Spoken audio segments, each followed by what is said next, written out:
ہے رمضان میں آتی نماز تراویح، سنو کیا سکھاتی نماز تراویح، سنو کیا سکھاتی نماز تراویح۔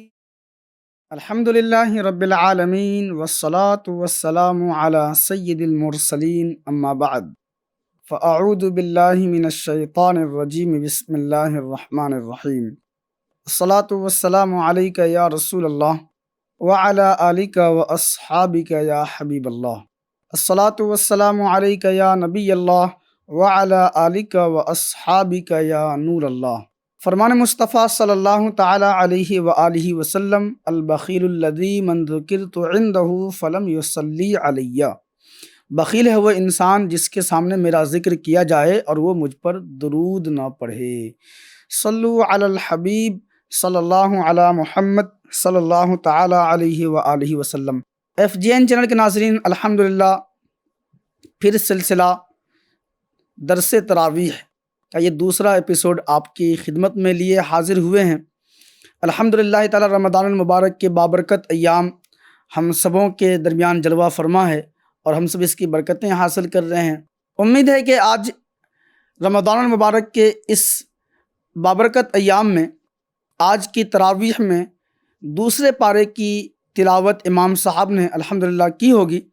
آئیے اس کی برکتیں حاصل کرتے ہیں کہ دوسرے پارے کے اندر اللہ پاک نے کیا فرمایا ہے اور ہمارے لیے کیا ضابطۂ اخلاق ہے، کیا ہمارے لیے شیڈول ہے، لائحہ عمل کیا ہے، طریقہ کار کیا ہے، نظام حیات کیا ہے۔ اللہ پاک نے کہیں اجمال اور کہیں تفصیل، کہیں مختصر اور کہیں تشریح کے ساتھ بیان فرمایا ہے۔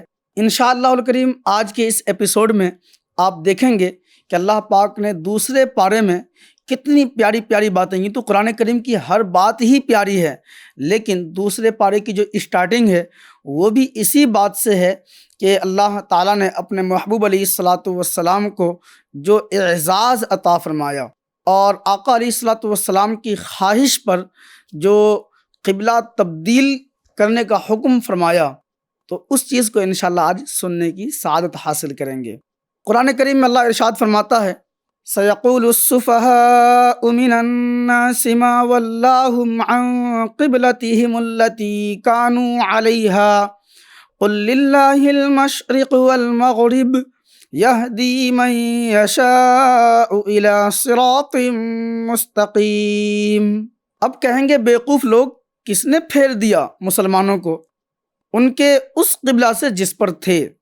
فرما دو کہ پورب پچھم سب اللہ ہی کا ہے، جسے چاہے سیدھی راہ چلاتا ہے۔ اس آیت کے شان نزول کے بارے میں مفسرین کرام کا ایک قول یہ ہے کہ یہ آیت یہود کے بارے میں نازل ہوئی۔ دیکھا کہ بیت المقدس کی جگہ پہ خانہ کعبہ جو ہے نا اب قبلہ بنا دیا گیا ہے، تو انہوں نے اعتراض کیا۔ کیا اعتراض کیا؟ کہ کیا اب مسلمانوں پر ایسا وقت آ گیا کہ اب وہ قبلہ بھی تبدیل کرنے لگے؟ یہ ان پر ناگوار گزرا تھا، اس طرح کی باتیں وہ کرنے لگے تھے۔ دوسرا قول یہ ہے کہ یہ آیت مکہ کے مشرکین کے بارے میں نازل ہوئی کہ جب قبلہ تبدیل ہوا تو انہوں نے آپس میں کہا، محمد صلی اللہ علیہ وآلہ وسلم اپنے دین کے بارے میں تردد کا شکار ہے، یعنی فیصلہ نہیں کر پا رہے ہیں اور وقتاً فوقتاً جو ہے نا وہ بدل دے رہے ہیں، اور ابھی تک ان کے دل میں اپنی ولادت گاہ یعنی مکہ مکرمہ کا اشتیاق موجود ہے، لہٰذا جب انہوں نے تمہاری شہر کی طرف توجہ کر لی ہے تو ہو سکتا ہے کہ وہ تمہارے دین کی طرف بھی لوٹ آئیں۔ تیسرا قول یہ ہے کہ یہ آیت منافقوں کے بارے میں نازل ہوئی کیونکہ انہوں نے اسلام کا مذاق اڑاتے ہوئے قبلہ کی تبدیلی پر اعتراض کیا تھا۔ چوتھا قول یہ ہے کہ یہ آیت مشرکین، منافقین اور یہود تینوں کے بارے میں ہو سکتی ہے، کیونکہ قبلہ کی تبدیلی پر طعن و تشنیع کرنے میں یہ سب کے سب شریک تھے۔ اللہ پاک نے اس آیت میں تبدیلی قبلہ کا حکم فرمایا تھا۔ اب یہ قبلہ کی جو تبدیلی تھی یہ ان پر گراں گزر رہی تھی کہ بیت المقدس جو ہے یہ ہمارا قبلہ اور برسوں سے ہے، برسوں سے نہیں بلکہ روز اول سے ہے، تو ادھر منہ کر کے جب مسلمان نماز پڑھتے تھے تو ہمیں خوشی ہوتی تھی کہ بھئی ہمارے قبلہ کو یہ بھی مانتے ہیں، اور کہیں نہ کہیں وہ فخر و مباحات بھی کرتے تھے، کہیں نہ کہیں تانا بھی دیتے تھے، اس بات کا تانا کہ تمہارا کوئی قبلہ ہے ہی نہیں، مسلمانوں سے کہتے تھے، یہ مشرکین اور منافقین اور یہود و نصارہ کے لوگ، کہ تمہارا تو کوئی قبلہ ہے ہی نہیں، تم تو ہمارے قبلہ کی طرف منہ کر کے جو ہے نمازیں پڑھ رہے ہو۔ تو اللہ تبارک و تعالیٰ نے اس پر وہ حکم اور یہ آیت نازل فرما دی۔ دوسری آیت ہے وَكَذَلِكَ جَعَلْنَاكُمْ أُمَّةً وَسَطًا لِتَكُونُوا شُهَدَاءَ عَلَى النَّاسِ وَيَكُونَ الرَّسُولُ عَلَيْكُمْ شَهِيدًا وَمَا جَعَلْنَا الْقِبْلَةَ الَّتِي كُنتَ عَلَيْهَا إِلَّا لِنَعْلَمَ مَن يَتَّبِعُ الرَّسُولَ مِمَّن يَنقَلِبُ عَلَى عَقِبَيْهِ وَإِن كَانَتْ لَكَبِيرَةً إِلَّا عَلَى الَّذِينَ هَدَى اللَّهُ وَمَا كَانَ اللَّهُ لِيُضِيعَ إِيمَانَكُمْ إِنَّ اللَّهَ بِالنَّاسِ لَرَءُوفٌ رَحِيمٌ۔ اور بات یوں ہی ہے کہ ہم نے تمہیں کیا سب امتوں میں افضل کہ تم لوگوں پر گواہ ہو، اور یہ رسول تمہارے نگہبان و گواہ۔ اور اے محبوب، تم پہلے جس قبلہ پر تھے ہم نے وہ اسی لیے مقرر کیا تھا کہ دیکھیں کون رسول کی پیروی کرتا ہے اور کون الٹے پاؤں پھر جاتا ہے۔ اللہ پاک نے اس آیت میں اس امت کو بہترین امت کہا، امت وسط کہا ہے۔ فرمایا وَكَذَلِكَ جَعَلْنَاكُمْ أُمَّةً وَسَطًا لِتَكُونُوا، کہ اللہ پاک نے اس امت کو بہترین امت بنایا۔ ایک تو قرآن کریم میں فرمایا کنتم خیر امت اخرجت للناس، کہ تم کو لوگوں میں سے نکال کے بہترین امت بنایا۔ اور یہاں بھی اس آیت میں بھی اللہ نے امت وسط فرمایا۔ امت وسط کا کئی معنی ہے، ایک معنی تو یہ بھی آتا ہے کہ بہتر، ایک وسط کا معنی یہ بھی ہے کہ درمیان، پھر ایک وسط کا ایک معنی افضل بھی ہے۔ تو اللہ پاک نے اس آیت میں اس امت کو، نبی کریم صلی اللہ علیہ وآلہ وسلم کی امت کو امت وسط کہہ کر کے امت میں یعنی انبیاء کرام علیہم السلام کی امت اور نبی کریم علیہ الصلوۃ والسلام کی امت میں امتیازی شان عطا کی، یعنی حضور علیہ السلام کی امت کو افضل ترین امت بنایا۔ پھر آگے فرمایا کہ اللہ فرماتا ہے کہ لوگوں پر گواہ ہو اور یہ رسول تمہارے نگہبان ہیں۔ اس کی مختصر سی اگر تفسیری نکات دیکھیں گے FGN چینل کے ناظرین، تو اللہ پاک نے اس آیت میں نبی کریم صلی اللہ علیہ وآلہ وسلم کی ذات بابرکات کو امت کے اعمال پر گواہ بنایا ہے۔ مفسرین کرام کی جماعت نے اس بات کو بیان کیا ہے، امام بغوی رحمۃ اللہ تعالی علیہ نے، اور پھر مسلم شریف کے اندر بھی حدیث پاک موجود ہے، اور بھی دیگر احادیث اور جو نا روایات نگاہوں کے سامنے ہیں۔ تفسیری نکات بھی اگر خاص کر دیکھیں تو علامہ اسماعیل حقی رحمۃ اللہ تعالی علیہ، اور اس کے بعد آگے دیکھیں تو شاہ عبدالعزیز محدث دہلوی رحمۃ اللہ علیہ نے فتح العزیز میں جو کچھ بیان فرمایا اس کا میں خلاصہ کیے دیتا ہوں۔ حضور پرنور صلی اللہ علیہ وسلم کی گواہی یہ ہے کہ آپ ہر ایک کے دینی رتبے اور اس کے دین کی حقیقت پر مطلع ہیں، یعنی آپ علیہ السلام جانتے ہیں۔ نبی کریم صلی اللہ علیہ وسلم ہر ایک اس چیز سے، اپنی امت کے عمل سے اور اس کے رتبے سے واقف ہیں، اور کوئی چیز اس میں نبی علیہ الصلوۃ والسلام کو رکاوٹ نہیں ڈالتی۔ پھر آقا علیہ الصلوۃ والسلام کو لوگوں کے گناہ بھی معلوم ہوتے ہیں۔ نبی کریم صلی اللہ علیہ وسلم لوگوں کے ایمان کی حقیقت، ان کے اعمال، ان کی نیکیاں، ان کی برائیاں، ان کے اخلاص، ان کے نفاق وغیرہ سب کو اللہ کی عطا سے، نور حق سے جانتے ہیں۔ ایسا ہی کلام شاہ عبدالعزیز محدث دہلوی رحمۃ اللہ علیہ نے بھی فرمایا ہے۔ اور بھی جو مختصر اگر بیان کروں تو تفاسیر کی جو کتابیں ہیں اور بھی جو چیزیں ہیں اس میں یہی چیز بیان کیا گیا ہے۔ امام اہل سنت اعلیٰ حضرت رحمۃ اللہ علیہ یاد آتے ہیں، فرماتے ہیں نا کہ ثابت ہوا کہ جملہ فرائض فروع ہیں، اصل الاصول بندگی اس تاجور کی ہے۔ تو FGN چینل کے ناظرین، آپ نے دیکھا کہ امت وسط کا یہ معنی ہے کہ امت میں جو ہے نا اس امت کو افضل ترین امت بنایا گیا۔ اب آگے دیکھیں قرآن کریم میں اسی جو ہے نا انداز کو اس انداز سے بیان کیا گیا، اسی واقعے کو، اسی حالات کو، اسی جو کیفیات گزری قرآن کریم بیان کرتا ہے۔ یہ قبلہ تبدیل کیوں ہوا، تبدیلی قبلہ کا حکم اللہ نے کیوں نازل فرمایا؟ بہت پیاری آیت ہے اور نبی کریم علیہ الصلوۃ والسلام کی محبت، عشق میں اضافہ کر دیتا ہے۔ ارشاد باری تعالیٰ ہے قد نرا تقلب وجهک فی السماء فلنولینک قبلۃ ترضاها فول وجهک شطر المسجد الحرام وحیث ما کنتم فولوا وجوهکم شطرہ وَإِنَّ الَّذِينَ أُوتُوا الْكِتَابَ لَيَعْلَمُونَ أَنَّهُ الْحَقُّ مِنْ رَبِّهِمْ وَمَا اللَّهُ بِغَافِلٍ عَمَّا يَعْمَلُونَ۔ اللہ ارشاد فرماتا ہے کہ ہم دیکھ رہے ہیں بار بار تمہارا آسمان کی طرف منہ کرنا، تو ضرور ہم تمہیں پھیر دیں گے اس قبلہ کی طرف جس میں تمہاری خوشی ہے۔ ابھی اپنا منہ پھیر دو مسجد حرام کی طرف، اور اے مسلمانوں تم جہاں کہیں ہو اپنا منہ اسی کی طرف کرو، اور وہ جنہیں کتاب ملی ہے ضرور جانتا ہے کہ یہ ان کے رب کی طرف سے حق ہے۔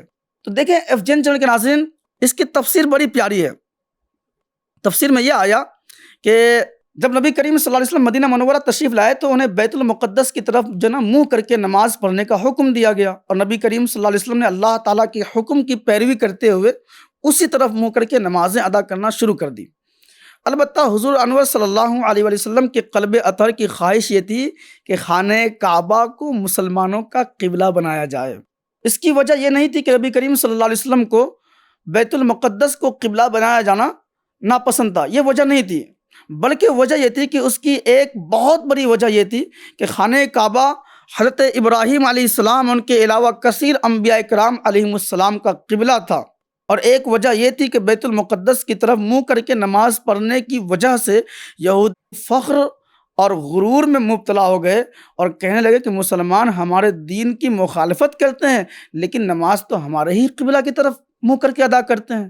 تو اللہ تعالیٰ نے محبوب علیہ الصلاۃ والسلام کی ارادے کی تکمیل فرمائی، اور حالت نماز میں ہی اللہ کا حکم آ گیا کہ محبوب آپ جس کی خواہش کر رہے ہیں، یعنی بیت المقدس کی طرف منہ کر کے نماز ادا کر رہے ہیں، آپ خانہ کعبہ کا ارادہ رکھتے ہیں تو خانہ کعبہ کی طرف نماز کی حالت میں ہی منہ کر لیجئے، اسی کو قبلہ بنا لیجئے۔ تو اسی مسجد میں آقا علیہ السلام نے نماز کے دوران ہی کعبۃ اللہ شریف یعنی خانہ کعبہ کی طرف اپنا رخ انور کر لیا، اور یہیں سے تبدیلی قبلہ کا حکم بھی ظاہر ہو گیا۔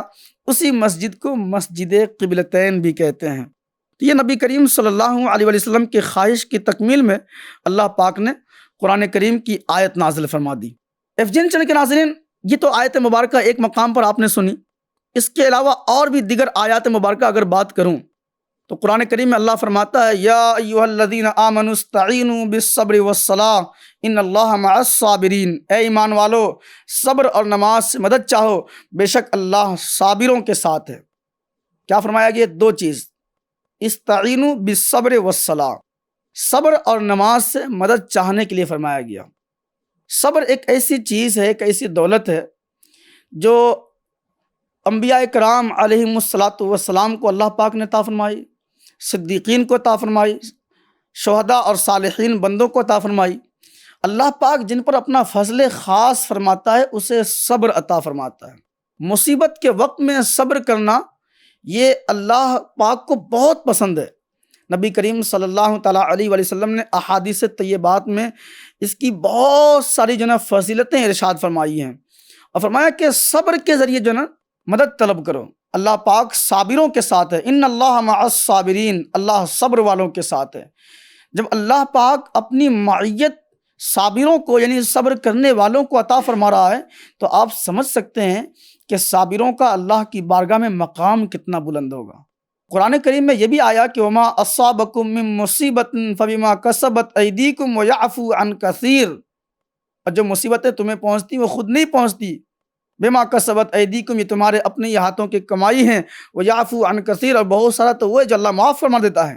تو جو مصیبتیں آتی ہیں تو اس مصیبت کی وجہ سے امت نبوی صلی اللہ علیہ وسلم کے مراتب اللہ کی بارگاہ میں بلند ہو جاتے ہیں، سبحان اللہ۔ پھر نماز تو اہم العبادات ہے، افضل العبادات ہے، اور اس قدر اہم ہے کہ اس کا ترک کرنے والا گنہگار ہے، اس کا انکار مطلقاً کرنے والا دائرہ اسلام سے خارج ہے۔ تو نماز اور صبر کو مدد کے لیے اللہ پاک نے بیان فرمایا۔ پھر آگے ارشاد ہوتا ہے وَلَا تَقُولُوا لِمَنْ يُقْتَلُ فِي سَبِيلِ اللَّهِ أَمْوَاتٌ بَلْ أَحْيَاءٌ وَلَكِنْ لَا تَشْعُرُونَ، اور جو خدا کی راہ میں مارے جائیں انہیں مردہ نہ کہو بلکہ وہ زندہ ہیں، ہاں تمہیں خبر نہیں۔ کتنی پیاری بات ہے کہ اللہ کی راہ میں جو لوگ اپنی جان پیش کر دیتے ہیں، اللہ فرماتا ہے تم انہیں مردہ نہ کہو، بلکہ قرآن کریم کی دوسری آیت میں تو یہ فرمایا گیا وَلَا تَحْسَبَنَّ الَّذِينَ قُتِلُوا فِي سَبِيلِ اللَّهِ أَمْوَاتًا بَلْ أَحْيَاءٌ عِندَ رَبِّهِمْ يُرْزَقُونَ، کہ جو اللہ کی راہ میں مارے جائیں، انہیں مردہ کہنا تو دور، مردہ گمان بھی نہ کرو، بل احیا، بلکہ وہ زندہ ہیں، عند ربہم، اپنے رب کے پاس، یرزقون، وہ کھاتے پیتے بھی ہیں۔ پھر قرآن کریم میں دوسری آیت بیان ہوئی، وَلَنَبْلُوَنَّكُمْ بِشَيْءٍ مِّنَ الْخَوْفِ وَالْجُوعِ وَنَقْصٍ مِّنَ الْأَمْوَالِ وَالْأَنفُسِ وَالثَّمَرَاتِ وَبَشِّرِ الصَّابِرِينَ۔ بڑی پیاری بات ہے ایف جی این چینل کے ناظرین، اللہ فرماتا ہے اور ضرور ہم تمہیں آزمائیں گے، کچھ ڈر سے اور بھوک سے اور کچھ مالوں اور جانوں اور پھلوں کی کمی سے۔ خوشخبری سنا ان صبر والوں کو۔ کیا بات ہوئی؟ اللہ فرماتا ہے تبارک الذی بیدہ الملک وہو علی کل شیء قدیر الذی خلق الموت والحیات لیبلوکم ایکم احسن عملا، وہ جس نے موت اور حیات کو پیدا کیا، لیبلوکم، تاکہ تمہاری آزمائش کرے، ایکم احسن عملا، کہ تم میں سے کون زیادہ اچھے عمل کر کے اللہ کی بارگاہ میں حاضر ہوتا ہے۔ اب جب اللہ نے زندگی دی ہے تو زندگی میں آزمائش کا آنا یہ یقینی ہے۔ اللہ پاک آزماتا ہے، انبیاء کرام علیہم السلام کو بھی آزمایا۔ قرآن کریم میں سیدنا ابراہیم علیہ السلام کے لیے بھی آیا، وَإِذِ ابْتَلَىٰ إِبْرَاهِيمَ رَبُّهُ بِكَلِمَاتٍ فَأَتَمَّهُنَّ، اور جب ابراہیم کو اس کے رب نے آزمائش کی تو وہ اس میں ثابت قدم رہے۔ تو انبیاء کرام علیہم السلام میں اور بھی دیگر انبیاء کرام کی بات کروں، سیدنا آدم علیہ السلام کو بھی اللہ پاک نے آزمایا، پھر جا کر کے آپ کی توبہ بھی قبول ہوئی۔ سیدنا نوح علیہ السلام اور اس کی قوم کو اللہ نے آزمایا، سیدنا موسیٰ علیہ السلام کو اللہ نے آزمایا، سیدنا یوسف علیہ السلام کو مصر کے بازار میں بیچا گیا، بھائیوں نے آپ کو کنویں میں ڈال دیا۔ حضرت یوسف علیہ السلام کے والد گرامی حضرت سیدنا یعقوب علیہ السلام، ان پر ایسی آزمائش کے عمر شریف کے آخری ایام میں، جب آپ کی عمر شریف اس وقت آخری وقت کو پہنچ چکی تھی، اس وقت میں سیدنا یوسف علیہ السلام کا غم آپ پر کیفیت طاری تھی۔ پھر دیکھیں سیدنا اسماعیل علیہ السلام کو اللہ نے آزمایا۔ کیسے آزمایا؟ قرآن کریم میں آیا فلما بلغ معه السعی قال یا بنی انی ارا فی المنام انی اذبحک فانظر ماذا تری قال یا ابت افعل ما تؤمر ستجدنی ان شاء اللہ من الصابرین، کہ سیدنا ابراہیم علیہ السلام نے جب کہا کہ بیٹا میں نے خواب دیکھا ہے تو میں تجھے جو نا اللہ کی راہ میں قربان کر رہا ہوں، تیری کیا رائے ہے اس میں، تو دیکھ لے۔ تو یہ بھی ایک آزمائش کی گھڑی تھی۔ کہتے اسماعیل علیہ السلام کہہ سکتے تھے ابا یہ تو زندگی ملی ہے، اب خواب ہے تو کیا خواب کی باتوں کو یقینی طور پہ لانا کوئی ضروری ہے؟ آپ جو ہے نا چاہیں تو میرے بدلے میں جانور کو قربان کر دے، لیکن سیدنا اسماعیل علیہ السلام ثابت قدم رہے اور کہا ستجدنی انشاء اللہ من الصابرین، اے ابا جان جس بات کا آپ کو حکم ملا ہے اس کو کر گزریے، آپ مجھے ثابت قدم پائیں گے۔ پھر سیدنا ابراہیم علیہ السلام جو ہے حضرت اسماعیل علیہ السلام کے ابا جان ہیں، اللہ نے ان کو کئی مقام پر آزمایا۔ دیکھیے تو صحیح، جب آپ کی پیدائش ہوتی ہے تو ایک ایسے وقت میں جب نمرود نے اعلان کر رکھا تھا کہ اس سال جتنے بچے پیدا ہوں گے، جتنے لڑکے پیدا ہوں گے، ان کی مملکت میں، ان کے حکومت میں سارے کے سارے بچوں کو مار دیا جائے گا۔ ایسے چیلنج وقت میں جو ہے نا حضرت ابراہیم علیہ السلام کی پیدائش ہوتی ہے۔ آپ کی پرورش کہاں ہو رہی ہے؟ پرورش ہو رہی ہے ایک کھو میں جا کر کے۔ 7 سال ایک روایت میں، 9 سال ایک روایت میں، 14 سال کا ذکر ہے کہ آپ وہیں رہے، اسی کھو میں رہے۔ آپ کی والدہ ماجدہ جب دیکھنے کے لیے جاتی ہیں کہ میرا بیٹا کس حال میں ہے، تو دیکھتی کہ ہاتھ کی ایک انگلی سے شہد اور ایک جو نا انگلی سے اللہ پاک نے دودھ جاری فرما دیا ہے، اسی کو چوس کر کے آپ نے اتنی زندگی گزاری۔ پھر جب آپ قوم میں تشریف لائے، جب آپ نے دیکھا کہ لوگ معبودان باطل کی پرستش کر رہے ہیں، تو ایسے وقت میں سیدنا ابراہیم علیہ السلام نے جب اعلائے کلمۃ الحق، اللہ کا کلمہ بلند کیا، تو کیا ہوا؟ ایسا وقت بھی آیا کہ سیدنا ابراہیم علیہ السلام کو آگ میں ڈالا گیا، اللہ پاک نے آگ کو گلزار بنا دیا۔ پھر حضرت ابراہیم علیہ السلام پر ایک اور دیکھیے کیسی آزمائش آتی ہے۔ اللہ کا حکم ہوتا ہے کہ آپ اپنے بیٹے اسماعیل کو لیجئے اور اپنی بیوی ہاجرہ کو لیجئے، اور قرآن نے وادی غیر ذی زرع کہا ہے، ایسی وادی جہاں سبزہ نام کی کوئی چیز نہیں ہے، سنگلاخ جگہ، جہاں پتھریلی زمین، دور تک کوئی سرسبز چیز موجود نہیں، نہ پھل موجود ہے، نہ کوئی آب و دانہ موجود ہے، پانی تک موجود نہیں ہے۔ اللہ تعالیٰ نے حکم فرمایا کہ آپ جا کے اپنے بیٹے اسماعیل کو اور اپنی بیوی ہاجرہ کو وہاں چھوڑ کے آئیے۔ یہ بھی ایک آزمائش ہے۔ اور آگے دیکھیے تو صحیح، اللہ پاک نے آزمائش کی۔ حضرت موسیٰ علیہ السلام کی پیدائش بھی ایسے ماحول میں ہوتی ہے جب فرعون نے کہہ رکھا تھا کہ جو بچے پیدا ہوں گے ان کو مار دیا جائے گا۔ اللہ پاک نے ایسی آزمائش کی کہ آپ کی والدہ ماجدہ اپنے بچے کو حضرت موسیٰ علیہ السلام کو ایک صندوق میں ڈال کر کے دریا میں چھوڑ دیتی ہیں۔ اور پھر دیکھیے تو صحیح، اللہ پاک موسیٰ علیہ السلام کو فرعون کے گھر میں پالتا ہے۔ پھر آزمائش کیسی کیسی آئی کہ اپنے ہی خاندان کے لوگوں میں سے کچھ لوگ، قارون بھی جو ہے نا رشتے میں حضرت موسیٰ علیہ السلام کا بھائی لگتا ہے۔ اب کیا ہے کہ یہ سب کے سب جو ہے نا مخالف ہو گئے۔ بنی اسرائیل جو ہے نا الگ جو ہے آزمائش سے گزر رہی ہے، سیدنا موسیٰ علیہ السلام کی الگ آزمائشیں ہیں۔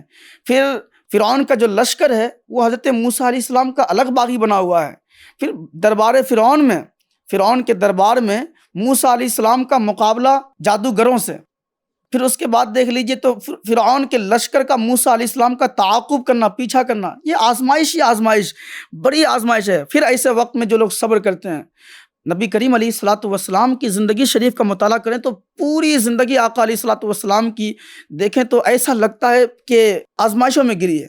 آقا علیہ السلام جب اعلان نبوت فرماتے ہیں اس وقت میں لوگ مخالف ہونے لگے۔ خود مکہ جہاں لوگ آپ کو امین اور صادق کہتے تھے مخالف ہو گئے۔ پھر شیب ابی طالب کی گھاٹی 3 سال تک محصوری کے ایام، سفر طائف، نبی کریم علیہ السلام کے جسم نازنین سے جو ہے نا لہو لہان خونوں کا آنا، پھر آقا علیہ السلام کا سفر ہجرت، یہ سارے کے سارے جو نا جو اسفار ہیں وہ آزمائشوں میں ہیں۔ تو کیا اللہ نے فرمایا کہ اور ضرور ہم تمہیں آزمائیں گے، کچھ ڈر، کچھ بھوک اور کچھ مالوں اور جانوں اور پھلوں کی کمی سے، اور خوشخبری سنا ان کو جو صبر والے ہیں۔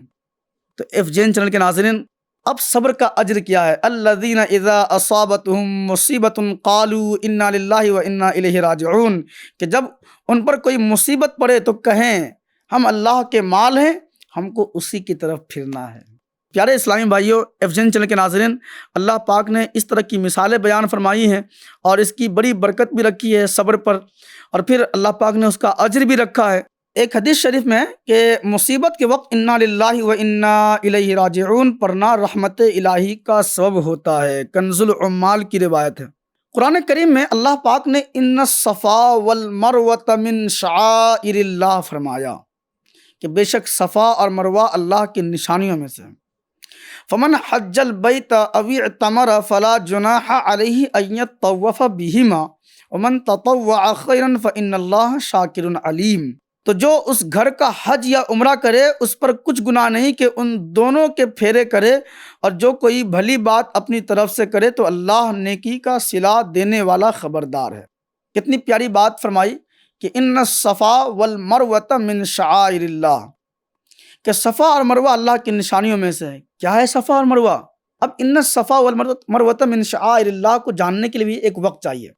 FJN چینل کے ناظرین، کہ سیدنا اسماعیل علیہ السلام جب چھوٹے تھے، حضرت ابراہیم علیہ السلام، جیسا کہ آپ نے واقعہ سنا کہ آپ کو رکھ کر کے واپس چلے گئے۔ اب کیا ہوا؟ تو حضرت سیدنا اسماعیل علیہ السلام کو پیاس لگی اور آپ پیاس کی شدت سے اپنی ایڑی رگڑ رہے تھے۔ حضرت ہاجرہ دور تک دیکھتی ہیں، دور تک کوئی پانی نام کی چیز ہی نہیں ہے، تو آپ کبھی صفا پہ جاتی اور کبھی مروہ پہ جاتی، کبھی صفا پہ جاتی کبھی مروہ پہ جاتی۔ یہ 7 چکر جو ہے نا صفا اور مروہ کی لگائیں۔ اللہ پاک نے اس ادا کو اتنا پسند فرمایا کہ اس کو باقی رکھا، اور باقی رکھ کر کے قیامت تک کے لیے اس کو اپنی نشانی بنا دیا۔ یہ بھی ایک ولیہ کی نشانی ہے، حضرت ہاجرہ کی یاد ہے۔ اور حضرت اسماعیل علیہ السلام کے سامنے جب آتی ہیں دیکھنے کے لیے، جیسے ماں ہوتی ہے نا، تھوڑا پلٹتی ہیں، پھر دیکھتی ہیں، پھر پلٹتی ہیں، پھر دیکھتی ہیں کہ میرا بچہ کس حال میں ہے۔ جب آپ پلٹ کر کے آئیں دیکھتی ہیں کہ حضرت اسماعیل علیہ السلام کے ایری کے سامنے سے پانی کا چشمہ ابل پڑا ہے۔ روایت کے الفاظ مختلف ہیں کہ سیدنا اسماعیل علیہ السلام کے رگڑ سے وہ پانی کا چشمہ جاری ہوا، ایک روایت میں کہ سیدنا جبریل امین حاضر ہوئے اور آپ نے اپنی پر ماری، اس سے وہ چشمہ ابلا، لیکن اللہ پاک نے اس کو یادگار رکھا۔ آگے چل کے دیکھیے تو اللہ پاک نے اور بھی بہت ساری جو ہے نا نشانیاں اسی پارہ نمبر 2 میں بیان فرمائے ہیں، لیکن اس کی تفصیل کا وقت نہیں ہے۔ اب آئیے ایک نئی بات سنتے ہیں کہ اللہ پاک نے انسان کو پیدا فرمایا ہے تو اس کے حلال و حرام کی جو ہے نا تمیز بھی بیان فرما دیے، یا ایھا الذین آمنوا کلوا من طیبات ما رزقناکم واشکروا للہ ان کنتم ایاہ تعبدون، اے ایمان والو کھاؤ ہماری دی ہوئی ستھری چیزیں اور اللہ کا احسان مانو اگر تم اسی کی عبادت کرتے ہو۔ تو اب دیکھیے اللہ پاک نے فرمایا کہ واشکروا للہ، اور اللہ کا شکریہ ادا کرو۔ اللہ فرماتا ہے لئن شکرتم لازیدنکم، کہ اگر تم ہمارا شکریہ ادا کرو گے تو اللہ فرماتا ہے ہم تمہیں اور بھی زیادہ عطا کریں گے۔ ہر حال میں اللہ کا شکر ادا کریں، یہ عقیدہ بھی ہے، ایمان کا حصہ بھی ہے۔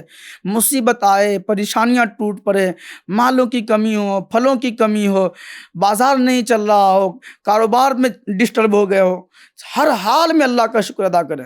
کیوں؟ اللہ پاک نے ہمیں جان دی ہے، جسم دی ہے، آنکھ دی ہے، زبان دی ہے، اور جو جسم کے جو جوارح ہیں، اعضاء ہیں، اللہ پاک نے اس کو صحیح اور سالم بنایا ہے، تو اللہ کا شکر ادا کریں۔ ہم ان لوگوں کی طرح نہیں ہیں جو اللہ کی ناشکری کرتے ہیں۔ اللہ کی ناشکری کون کرتے ہیں؟ جو ایمان والے نہیں ہیں وہی اللہ کی ناشکری کرتے ہیں، لیکن جو اہل ایمان ہیں وہ ہر حال میں اللہ کا شکریہ ادا کرتے ہیں۔ قرآن کریم میں آگے ارشاد ہوا انما حرم علیکم المیتۃ والدم ولحم الخنزیر وما اہل به لغیر اللہ فمن اضطر غیر باغ ولا عاد فلا اثم علیہ ان اللہ غفور الرحیم۔ اس نے یہی تم پر حرام کیے ہیں مردار اور خون، سور کا گوشت اور وہ جانور جو غیر خدا کا نام لے کر ذبح کیا گیا، تو جو ناچار ہو، نہ یوں کہ خواہش سے کھائے اور نہ یوں کہ ضرورت سے آگے بڑھے، تو اس پر گناہ نہیں، بے شک اللہ بخشنے والا مہربان ہے۔ اس میں اس آیت مبارکہ میں اللہ پاک نے کیا حرام ہے اس کو بیان فرما دیا اور کیا حلال ہے۔ جو حلال جانور ہیں اور اس پر اگر غیر اللہ کا نام لے کر ذبح کیا گیا ہو تو وہ جانور بھی، اس کا گوشت کھانا حلال نہیں ہے۔ اور اگر جانور حرام ہو، اگر کوئی اس پہ بسم اللہ پڑھ کے اگر ذبح کر دے تو بھی اس کو حلال نہیں ہوگا۔ تو کیا ہے کہ اس میں اللہ پاک نے حلال و حرام کی تمیز بیان فرمائی، اور کیا کھانا جائز ہے اور کیا ناجائز ہے اللہ پاک نے اس کی تفصیل بھی قرآن کریم میں بیان فرما دی ہے۔ آگے فرمایا کہ فَمَنِ اضْطُرَّ غَيْرَ بَاغٍ وَلَا عَادٍ، جو مضطر ہو، مضطر کا معنی یعنی جو مجبور ہے، جس کے لیے کوئی دوسرا راستہ نہیں ہے، تو وہ کیا کر سکتا ہے کہ اگر اس کو مجبور کیا گیا ہو کسی مقام پر کہ تم کو کھانا ہی پڑے گا ورنہ تمہاری جان چلی جائے گی، نہیں کھاؤ گے، یعنی حرام جانور ہے، حرام گوشت ہے، حرام چیز ہے، حرام مال ہے۔ اب اگر جان کا خدشہ ہو، جان چلے جانے کا اندیشہ ہو، تو اس کی بات رکھنے کے لیے جو ہے نا تھوڑے کھانے کی اجازت فقہائے کرام نے بیان فرمائی ہے۔ قرآن کریم کی آیت مبارکہ سے بھی اس کا ثبوت موجود ہے۔ اب آئیے قرآن کریم کی ایک آیت سنیے، بڑی پیاری بات اللہ نے فرمایا کہ یا ایھا الذین آمنوا کتب علیکم الصیام کما کتب علی الذین من قبلکم لعلکم تتقون۔ FGN چینل کے ناظرین، الحمدللہ آج آپ نے پہلا روزہ رکھا ہوگا، بہت مبارکبادی آپ کے لیے۔ آپ سے ریکویسٹ ہے، گزارش ہے کہ اللہ کے حکم پر عمل کرتے ہوئے جو عاقل ہیں، بالغ ہیں، تو ان کے لیے کیا ہے کہ 300 روزے رکھنا، یعنی رمضان المبارک کے پورے روزے رکھنا ان کے لیے فرض ہے۔ اللہ فرماتا ہے اے ایمان والو، اللہ نے تم پر روزے فرض کیے جیسے اگلوں پر فرض ہوئے تھے کہ کہیں تمہیں پرہیزگاری ملے۔ روزہ رکھنے کا فائدہ یہ ہے، اللہ فرماتا ہے لعلکم تتقون، تاکہ تم صاحب تقوی ہو جاؤ، تاکہ تم پرہیزگار ہو جاؤ، تمہارا نام پرہیزگاروں میں شامل ہو جائے۔ پتہ یہ بھی چلا کہ روزہ رکھنے سے پرہیزگاری حاصل ہوتی ہے۔ شیخ طریقت امیر اہل سنت بانی دعوت اسلامی مولانا محمد الیاس عطار قادری رضوی ضیائی دامت برکاتہم العالیہ کو دیکھا گیا کہ آپ کثرت سے روزہ رکھتے ہیں، اور اپنے مریدوں کو بھی آپ کثرت سے نفلی روزوں کی تحریک بھی چلاتے ہیں اور نفلی روزوں کی ترغیب بھی دلاتے ہیں۔ آپ خود بھی نفلی روزہ کثرت سے رکھتے ہیں، بلکہ سال کے اکثر دن آپ روزوں میں گزارتے ہیں۔ تو FGN چینل کے ناظرین، الحمدللہ رمضان المبارک کی یہ بابرکت گھڑیاں ہیں۔ الحمدللہ نیت کر لیں کہ پورے روزے انشاءاللہ رکھنے کی سعادت حاصل کروں گا۔ فائدہ کیا ہوگا؟ اللہ متقین کی جماعت میں شامل فرمائے گا۔ فائدہ اور کیا ہوگا؟